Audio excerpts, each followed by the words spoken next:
Good morning, everyone. I trust everyone is well. It's crap here, pouring rain, proper October.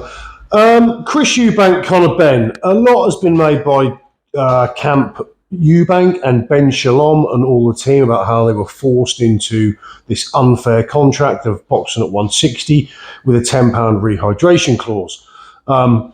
First of all, they weren't forced into anything. You know, a contract was put to them.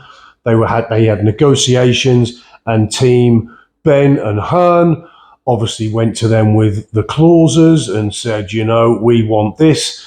And you can't say we were forced into that because everyone has a choice. If you didn't want that and you thought that was unfair and you thought that was going to be detrimental to your fighter's health, then you would say no and you would renegotiate and push harder, or you would look for another avenue and go another route. But the simple fact is, everyone has a price, pretty much, and we all know Chris Eubank.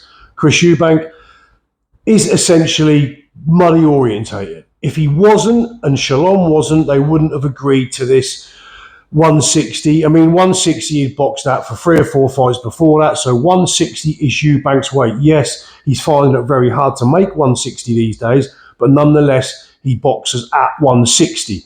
Now, all the controversy was around the rehydration clause, and none of us are fans of rehydration clauses, granted, but the IBF have one, so if we'd have been boxing for an IBF title, I think theirs is £10, I think, don't quote me.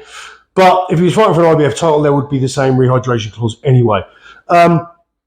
So a lot was made of the £10 rehydration clause, everyone's saying it was that bad. In the conference to the second fight that we just had, Eubank very much plays a victim. Having the ambulance held up by Hearn, and then he put the videos out preceding the first fight, the videos of him in the sweatsuit, in the towels, in the baths, which is a way that fighters have made weight for years, all up and down the country. Every fighter underneath heavyweight that needs to make a weight is not many fighters make the weight comfortably. There are the odd ones that do, but most of them are doing that, you know, and worse than that. But we don't like to publicise that side of the game, and I can only think that this is the reason why the board came down on Chris Eubank. I don't know in terms of, protocols in the board's sort of writings, but I'm not sure if he broke any laws by putting that stuff out there. But certainly they didn't want that stuff going out there to the general public. Nonetheless, a lot was still made of how this was unsafe on Chris Eubank. The rehydration clause wasn't enough.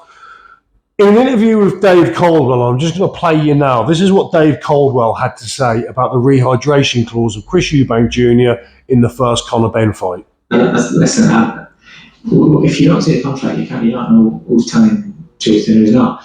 I'll be honest with you, from what Jonathan Banks said and what was said from Eubank's team after last fight, rehydration clause wasn't an issue. It was the 160 that was the issue.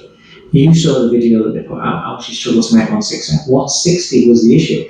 He turned up late for the weigh-in, didn't make the 160, just if I remember right there. It was the 160 that was the issue. Mm-hmm. Apparently, the rehydration clause, he had £10 put anywhere near £10. So if the rehydration was the issue, he would have been right up to the £10, or maybe not even made the £10 rehydration clause. But he was well within it. Jonathan Banks said he will comfortable with it, not an issue. He was his trainer. So Jonathan Banks, his trainer. I've got no reason to disbelieve Dave Caldwell. I do like Dave Caldwell. I've always liked Dave Caldwell. I think he's a stand-up guy. But I've got no reason to disbelieve or think that Dave Caldwell has got that information right. And if it's true, Jonathan Banks, who was Chris Eubank's trainer for the first fight, says the rehydration clause wasn't an issue, and he didn't even get near the £10 rehydration. So there you go.